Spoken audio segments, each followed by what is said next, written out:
आते हैं और अनुभव किए हैं ना वही जानते हैं। अब छोटे छोटे बच्चे तो भले आते हैं नहीं जानेंगे, और जीवन भर किए हैं ना, बुढ़ापा आ गया है, वो अनुभव करते हैं, जानते हैं। हम लोग जिस घर में हैं हरिओम भैया, वो भी सत्संग करते हैं, सत्संग के महत्व को समझते हैं। उनके बच्चे हैं ना राहुल, अब वो बेचारा पढ़ाई कर रहा है, अब सत्संग में कहाँ आएगा। लेकिन चलो बेटा सत्संग में कहे तो कहे सहजे भी तैयार नहीं हुआ, तो मैं कही ठीक है बेटा तैयार हो क्या ना। देखो माता पिता सत्संग के महत्व को समझते हैं और जाते हैं, और मैं मानती ही नहीं, मैं खुद जान गई हूँ, और उनके घर में भैया लोग को भी अनुभव हो गया है कि संतों का संग जहाँ होता है और हमारे घर में जो संत आते हैं तो हमारा घर स्वर्ग बन जाता है। जिस घर में संतों को रखते हैं ना, जिनके यहाँ संतों का रहना होता है, सब लोग एहसास के इस घर में, इस गांव में मुझे कई बार आना हुआ है, तो हमारे यहाँ संत रहेंगे, हमारे यहाँ संत रहेंगे। क्यों चाहते हैं? यही कि जिसके घर में संत रहते हैं ना, उस दिन के लिए, उतने दिन के लिए वो घर स्वर्ग बन जाता है, और जहाँ रहो वहाँ कितना अच्छा लगता है। मैं कहीं भैया आप लोग भले ना आओ, भैया बहन भले ना आए, लेकिन बेटी बेटा आ जाए तो सत्संग सफल है। उन लोग को संतों से भले घर में है नहीं आ सके, लेकिन हमारी बेटी गई, हमारा बेटा गया, कितनी खुशी है, कितनी प्रसन्नता है, वो लोग खुद एहसास कर रहे हैं। तो सत्संग में आने से, संतों से जुड़ने से बहुत खुशी होती है। खुशी नहीं, अभी सुन रहे थे ना प्रवचन, सत्संगत में मिलने से सद्ज्ञान तो मिलता ही है, भगवान भी मिलता है। वो भगवान कैसे मिलता है? उदाहरण दे दे करके, कहानी बता बता करके लोगों को बताना चाहते संत गुरुजन, इस पर बताए ना तो समझ में नहीं आता, तो उदाहरण से समझाते हैं कि ऐसे मिलता है, भगवान साक्षात है, तो उसका दर्शन कैसे होगा, हम कैसे मिलेंगे, कैसे जाएंगे। तो संत गुरुजन यही बताते कि वह संत गुरुजन बताते नहीं हैं, खुद जीते हैं, जी करके अनुभव करते हैं। सुख शांति का रास्ता कहाँ है, सुख से जीवन कैसे बीतेगा, शांति का जीवन कैसे होगा, जीवन सुंदर और सुखमय कैसे होगा। इसीलिए तो सब कुछ त्याग करके, सब कुछ त्याग करके साधु बन जाते हैं। क्या भगवान बुद्ध बुद्धू थे जो राजपाट को त्याग करके, सब को त्याग करके जंगल चले आए? हम सब भी बुद्ध बनने आते हैं सज्जना, लेकिन जमीन मकान परिवार में बुद्धू बन जाते हैं। बुद्ध बनने तो आते हैं लेकिन बुद्धू बन जाते हैं। भगवान बुद्ध भी आए थे लेकिन बुद्ध नहीं बने, वो महान बने। इसलिए हम सबको चाहिए कि सत्संग में आते हैं, ज्ञान की दो बातें सुनते हैं, हृदय पवित्र हो जाता है, निर्मल हो जाता है, कितना अच्छा लग जाता है। और जो सत्संग से दूर रहते हैं, अब उनके जीवन को देखिए, खाना पीना, जुआ शराब कबाब में जीवन बर्बाद करते हैं। अब उसी दिन बर्बाद नहीं करते, पूरा जीवन नरकमय बन जाता है। ये केवल कहानी की बात नहीं है, घर घर की कहानी और घर घर के लोगों की बातें हैं। और जो अच्छा सत्संग करता है उनका जीवन कितना सुंदर, मतलब घर स्वर्गमय बन जाता है। और जो सत्संग को छोड़ देता है, शराब कबाब में जुआ में लग जाता है, उनका घर नरक बन जाता है।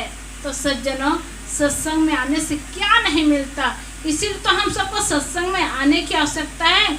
और अभी ये पितृपक्ष जो चल रहा है ना, हमारे माता पिता दादा दादी पूर्वज जो चले गए हैं, उसको याद करने का अवसर है कि वो सब हम लोग को दिए हैं। माता पिता से हम लोग का शरीर बना है, हम लोग को जीवन मिला है, धन संपत्ति सब कुछ दे करके गए हैं, तो उसका हम लोग सदुपयोग करें, सुंदर जीवन जिए और जीवन को सुखमय बनाएं। इसीलिए हम सब कुछ पाए हैं, हम सब कुछ को मिला है। लेकिन अब जो चलेगा उसे तो मिल नहीं सकते। उसके नाम से ये पितृपक्ष 15 दिन का चलता है ना, उनके नाम से खाते हैं, खिलाते हैं, मिलते हैं, जुलते हैं। और जो भगत लोग होते हैं ना, संतों को बुला करके इसी निमित्त में सत्संग भी कराते हैं। जो चले गए उनको नहीं मिलता, लेकिन जो है और करा रहे हैं उनको मिलता है। इसलिए ये सब लाभ, सुख, शांति का अनुभव हम सबको होता है तो सत्संग से ही होता है। आज जितने बड़े बड़े हुए हैं, बड़े बने हैं ना, संतों का संग करके, ज्ञान प्राप्त करके, जीवन जी करके जीवन को सुंदर बनाए और सुखमय बनाए। अभी साहेब जी बता रहे थे ना कि एक दिन संत बने तो उनको सब कुछ मिल गया और हमेशा संत बन जाए तो क्या नहीं मिलेगा। तो ये मत समझना कि साहब कह रहे संत बन जाए तो सब धोती का कपड़ा उतार करके सफेद कपड़ा पहन ले, ऐसी बात नहीं है। ये उदाहरण बताते, संत बनने के लिए नहीं बताते। संतों का जीवन कैसे होता है ये घर में रह करके भी जी सकते हैं, यही ज्ञान की बात बताते हैं और यही सुंदर जीने का रास्ता बताते हैं। एक बार गांव में सत्संग हो रहा था तो बार बार उनकी बहू बहुत अच्छी थी, समझदार थी, सत्संगी घर से आई थी, तो बार बार कहने लगी कि अपने सास ससुर को, अपने देवता को कि पिताजी जाओ ना, वहाँ सत्संग हो रहा, बहुत अच्छा सत्संग हो रहा है, सत्संग में ही तो बैकुंठ मिलता है, सत्संग में ही तो बैकुंठ जाने को मिलता है।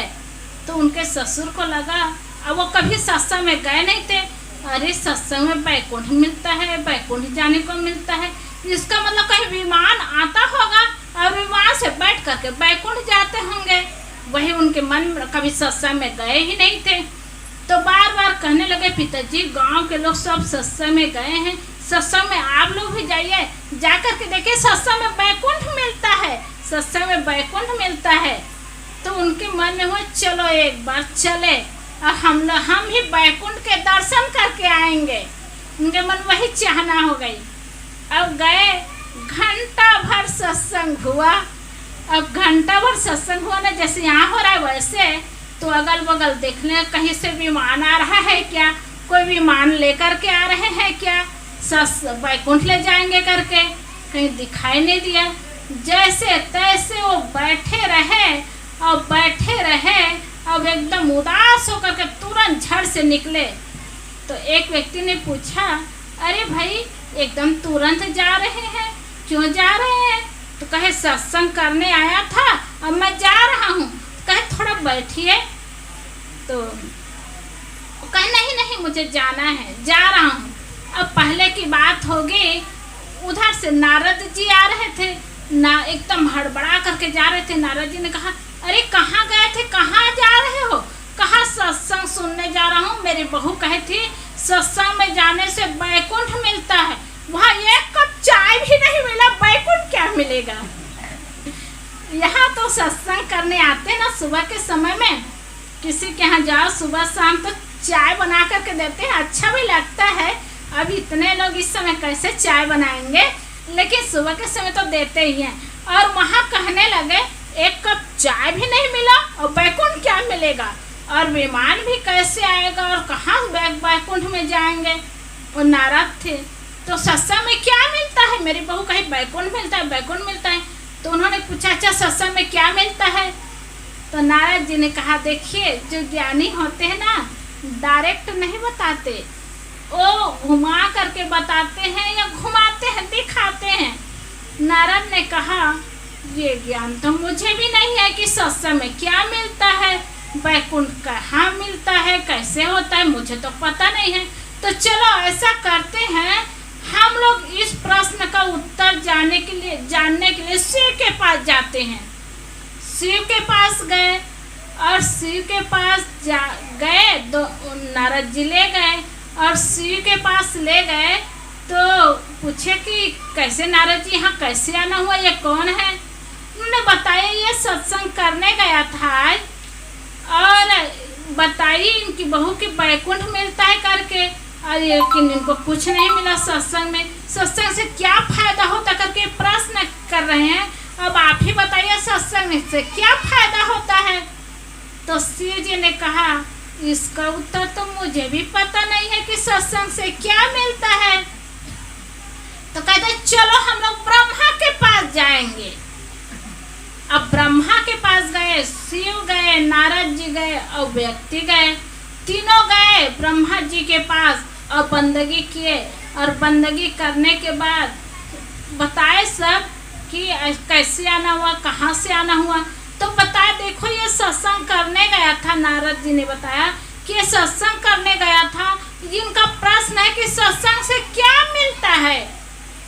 अब इसका उत्तर तो मैं भी नहीं जानता। तो शिव जी के पास गए, उन्होंने कहा मैं भी नहीं जानता, तो आपके पास आए हैं। अच्छा, सत्संग से क्या मिलता है? तो ब्रह्मा जी ने कहा इसका उत्तर तो मुझे भी पता नहीं है, मैं भी नहीं जानता कि सत्संग से क्या मिलता है। तो उन्होंने कहा मेरी बहू तो कहती सत्संग से वैकुंठ मिलता है, और क्या मिलता है बड़े बड़े को पता नहीं है।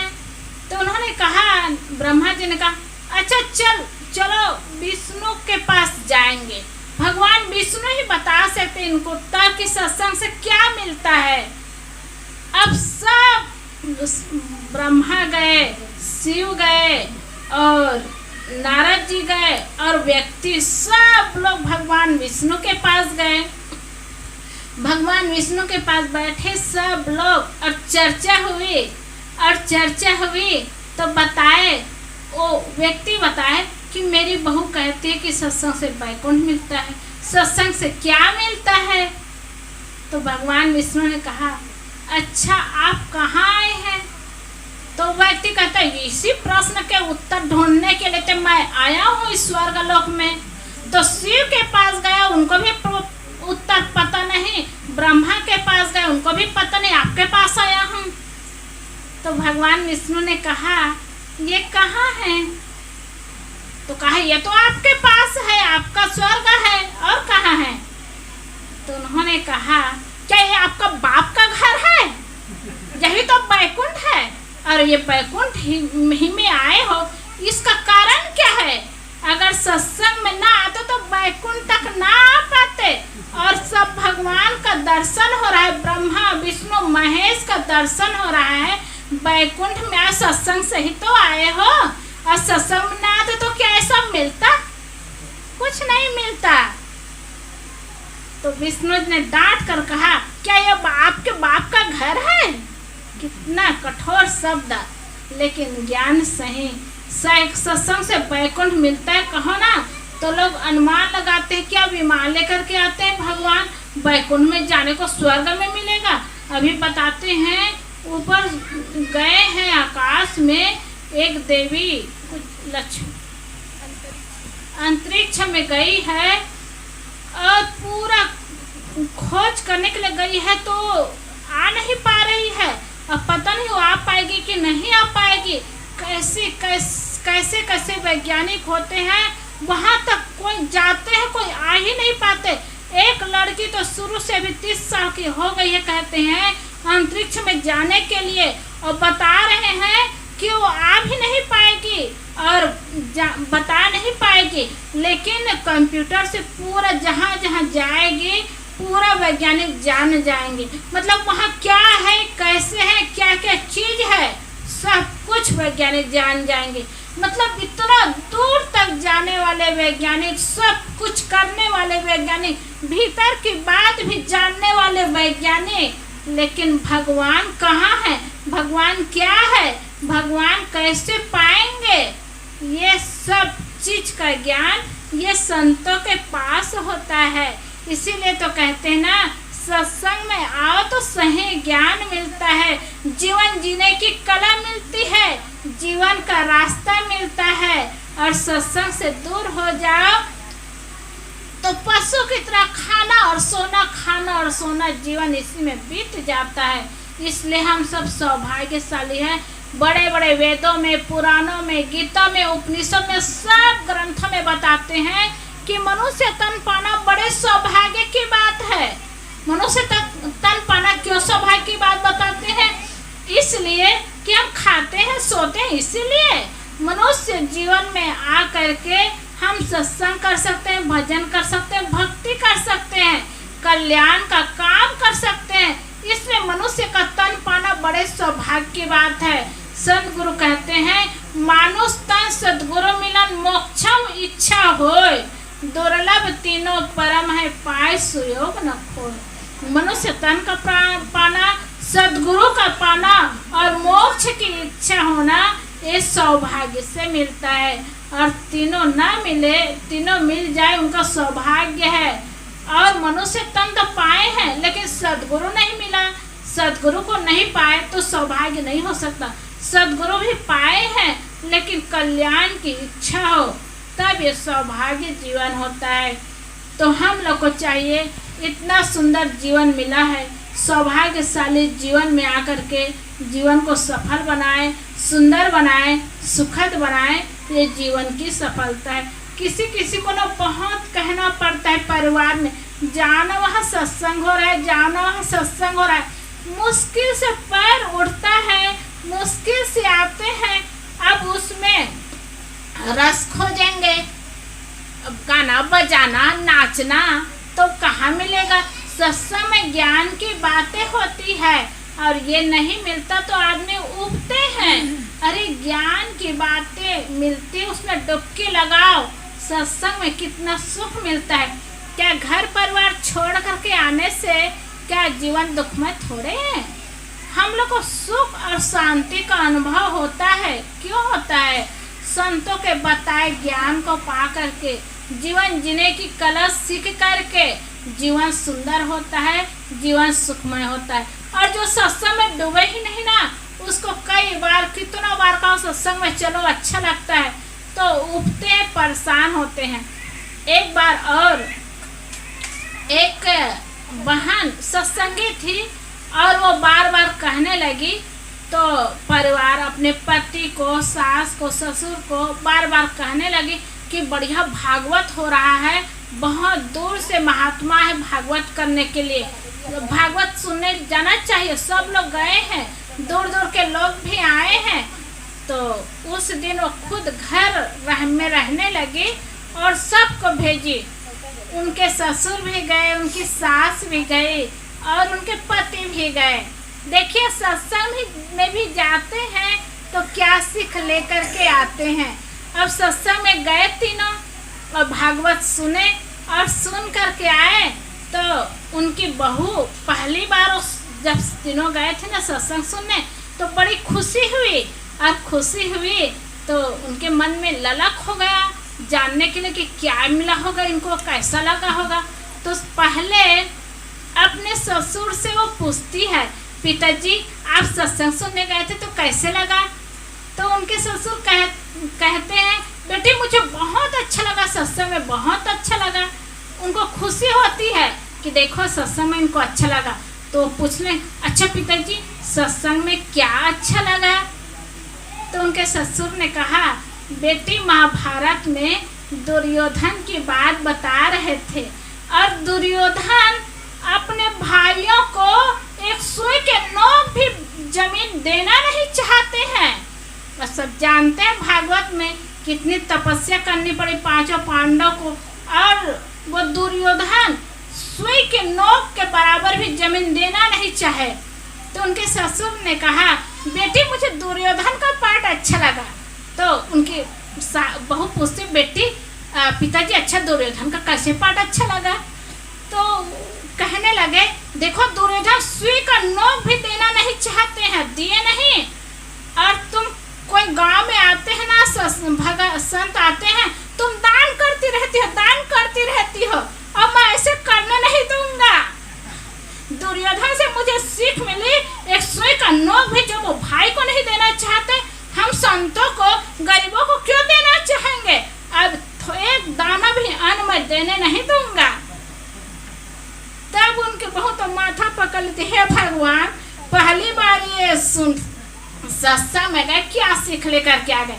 अब उसके बाद अपने सास के पास जाती है और सास के पास जाती है तो उनको पूछती है, माँ जी आपको सत्संग में अच्छा लगा? तो उनकी सास, हाँ बेटी मुझे बहुत अच्छा लगा। तो फिर पूछने लगी कि अच्छा माँ जी सत्संग में क्या अच्छा लगा? तो कहने लगी, बेटी मुझे सत्संग में द्रौपदी का पाठ अच्छा लगा। तो उन्होंने कहा, अच्छा द्रौपदी का पाठ, तो द्रौपदी तो बहुत अच्छी थी, तो वही पाठ अच्छा लगा होगा। तो उन्हें पूछा, अच्छा माँ जी द्रौपदी का कौन सा पाठ अच्छा लगा? तो कहने लगे द्रौपदी की 5 पति थी। कितनी पति थी? 5 पति थी। और तभी वो पतिव्रता नारी कहलाते थे। और मेरे तो 2 पति है, एक तो मेरे पति है और एक से मुझे प्यार है, तो लोग जानेंगे तो मुझे गलत मानेंगे करके मैं बहुत डरती थी। अब द्रौपदी के 5 पति है, तभी वो पतिव्रता नारी है। अब मेरे 2 पति हो जाएंगे तो कौन सा पाप हो जाएगा? अब डर नहीं होगा। उनकी सास कहने लगी अब मुझे डर नहीं होगा, जब द्रौपदी इतनी बड़ी नारी और इतना बड़ा नाम है और पतिव्रता नारी है, तो मेरे 2 पति हो जाएंगे तो कौन सा पाप हो जाएगा? तब वो माथा पकड़े, हे भगवान, अभी तक तो हम जानते थे कि इनके एक ही पति है, लेकिन अब पता चला इनके 2 पति। अब इनको संकोच भी नहीं रहा, संकोच भी हट गया। कहाँ कहाँ ये सत्संग में गई, इतना बड़ा काम सोच करके आ रही है, तो वो बहुत दुखी होती है। अब वो सोचती है मेरे सास और ससुर तो कभी सत्संग में गए ही नहीं, अब उसका लाभ का लेंगे, सुख कहाँ से प्राप्त करेंगे? नरक जीवन जी रहे और नरक बनाएंगे। हो सकता है मेरे पति अच्छी सीख लिए होंगे और मेरे पति को अच्छा लगा होगा, उनके पास जाकर के पूछूं।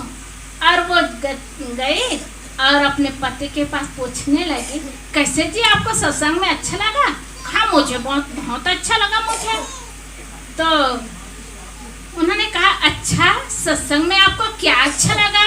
जो भागवत बताए ना, कथा सब अच्छा लगा। तो कहा अच्छा, सीख क्या मिली? अच्छा, एकदम खुशी से प्रसन्नता से पूछने लगी कि सत्संग में क्या अच्छा लगा, कौन सा पाठ अच्छा लगा?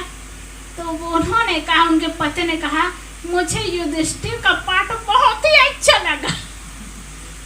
तो कहा अच्छा, युधिष्ठिर का कौन सा पाठ अच्छा लगा? तो कहने लगा देखो युधिष्ठिर का धर्मराज कहते हैं, धर्मराज युधिष्ठिर, और इतने जुआड़ी हैं, राजपाट को हार गए, भाइयों को हार गए और पत्नी को भी दांव में लगा दिए।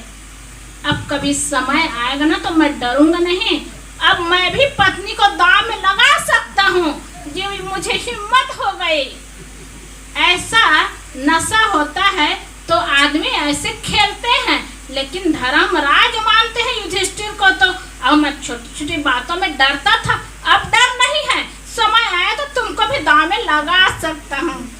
उनकी पत्नी तो माथा पकड़ के बैठ गई, हे भगवान, मैं ही जीत करके सत्संग में भेजी और सत्संग में देखो क्या ले करके तीनों आए। तीनों को न सत्संग में जाना उचित है और न कथा सुनना उचित है। तो वही मैं बता रही हूँ, जिनका मन अच्छा होता है ना, मन पवित्र होता है, तो कहीं भी जाए तो वहाँ पर लाभ लेते हैं, और जिनका मन अच्छा नहीं रहता ना, मुश्किल से चले जाए तो लाभ के जगह में और हानि ले लेते हैं। इसीलिए सज्जनों, माताओं, इतना सुंदर जीवन हम सबको मिला हुआ है, जीवन का सदुपयोग करें। संत जन कहते ना, कर्म तुम्हारे अच्छे हैं तो किस्मत तुम्हारी ठीक से कहिए ना, सब आप लोग तो जानते हैं। कर्म तुम्हारे अच्छे हैं तो किस्मत तुम्हारी दासी है, धर्म तुम्हारे अच्छे हैं तो घर में मथुरा काशी है। मथुरा और काशी जाने की जरूरत नहीं, धर्म अच्छा है तो घर ही में मथुरा है, घर ही में काशी है। देखिए हमारे बढ़ई साहब हर साल कार्यक्रम कराते हैं, और कार्यक्रम तो 15 दिन के केवल बढ़ई के लिए होता है क्या? गांव में सब के लिए होता है, लेकिन 2 दिन का कार्यक्रम रखते हैं। माता पिता को याद करने के निमित्त में संतों को बुलाते हैं, संतों का सत्संग करते हैं, भोजन भंडारा भी करते हैं। कितना मन में पुण्य है। इसीलिए तो कहते ना, धर्म तुम्हारे अच्छे तो घर में मथुरा काशी है। काशी जाने की जरूरत नहीं, मथुरा जाने की जरूरत नहीं, घर में मथुरा काशी। अगर धर्म अच्छा है तो कर्म धर्म दोनों अच्छे तो जीव बने अविनाशी है, और कर्म धर्म दोनों बिगड़े तो गले में यम की फांसी है। सज्जनों, कर्म और धर्म को बिगाड़ लिए तो इसलिए कर्म को भी बनाना है और धर्म को भी बनाना है। तो कर्म और धर्म को बनाने के लिए संत गुरुजनों का आधार मिलता है, और संत गुरुजनों से जुड़ करके कर्म और धर्म को बना लेते हैं तो घर में मथुरा और काशी हो जाता है और घर में सब रहने वाले लोग देवता बन जाते हैं, देवी बन जाती है और देवी देवता ही घर को सुंदर पवित्र निर्मल बनाते हैं और काशी कैलाश बनाते हैं। हम सबको चाहिए कि इतना सुंदर जीवन मिला है, जीवन का सदुपयोग करें, सत्संग करें, भजन करें, भक्ति करें और सत्संग भजन भक्ति करके यहाँ बहुत अच्छा विचार के सब भगत लोग बहुत बढ़िया सोचे। सत्संग भजन भक्ति तो करते ही हैं, सुबह 1-1 घंटा ध्यान करेंगे और ध्यान करते हैं ना, उसमें सब लोग ध्यान से सुन रहे हैं लेकिन ध्यान करते हैं ना, भीतर के आत्मा रूपी परमात्मा का दर्शन करते हैं तो कितनी अच्छी बात है, कितनी बड़ी बात है, कितना सोच है। तो यही सत्संग में तो मिलता है। सत्संग से सद्ज्ञान मिले, सत्संग से भगवान मिले, चाबी से ताला खुलता है, जीवन का कण-कण खिलता है। सत्संग से सुख मिलता है और जीवन का कण-कण खिलता है। सत्संग से ही हम सबको सुख मिलता है, शांति की प्राप्ति होती है। तो हम सब बड़े सौभाग्यशाली हैं कि मनुष्य जीवन को पाए हैं और जीवन को पाकर के सत्संग में जुड़े। हाथी का कितना बड़ा शरीर होता है लेकिन हाथी को यहाँ पर ला दे तो पटक पटक के अपने सुर में मारेंगे, मार डालेंगे, लेकिन सत्संग भजन भक्ति को समझ पाएंगे? कुछ भी नहीं। मनुष्य ही ऐसा जीवन है जिसमें हम भजन कर सकते हैं, भक्ति कर सकते हैं, सत्संग कर सकते हैं। इसलिए हम लोग का सौभाग्यशाली जीवन है और जीवन को सुंदर बनाना है, सुखमय बनाना है। तो हम सबको चाहिए संतों से, गुरुजनों से जुड़े, सत्संग का लाभ उठाए, भजन भक्ति करें। कई लोग के अंदर प्रश्न हो सकता है, पढ़े लिखे लोग भी है, रात दिन भजन भक्ति करते रहेंगे तो नौकरी कैसे करेंगे, पैसा कैसे कमाएंगे? तो पैसा ना कमाओ, नौकरी ना करो और बैठ करके ऐसे ही गीत गाते रहो, ऐसी बात नहीं कहते। संत गुरुजन काम को रोकते नहीं हैं, काम भी करो। देखो मेहनत करने वाले, धान उगाने वाले कितना मेहनत करते हैं, धान उगाते बैठ करके करने की बात नहीं है। हाँ, लेकिन अपने जीवन के लिए तो समय निकालना पड़ता है। इसलिए समय निकाल करके सत्संग भजन भक्ति करे, व्यवहार का काम भी करे, अध्यात्म का काम करे, परमार्थ का काम करे। काम करेंगे, कर्म अच्छा होगा, जीवन सुंदर होगा, सुखमय होगा, धर्म अच्छा होगा, जीवन में सुख मिलेगा और परमार्थ का काम करेंगे तो जीवन शांतिमय से बीतेगा। इसलिए हम सबको चाहिए, हम इस जीवन में आए हैं, जीवन को सफल बनाएं। इसलिए बढ़ई साहेब को बहुत बहुत हृदय से शुभकामना देती हूँ कि हर साल कराते हैं, इतना सुंदर पवित्र भाव है। निश्चय कर ले, जब तक शरीर रहे संतों का दर्शन होता रहे।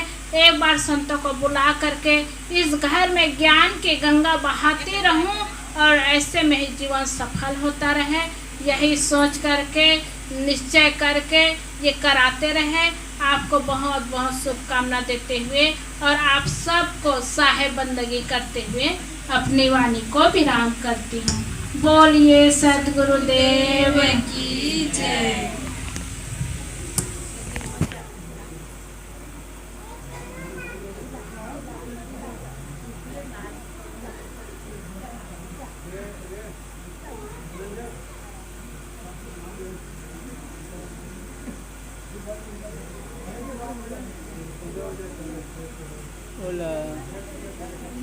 भजन गाय पाते भजन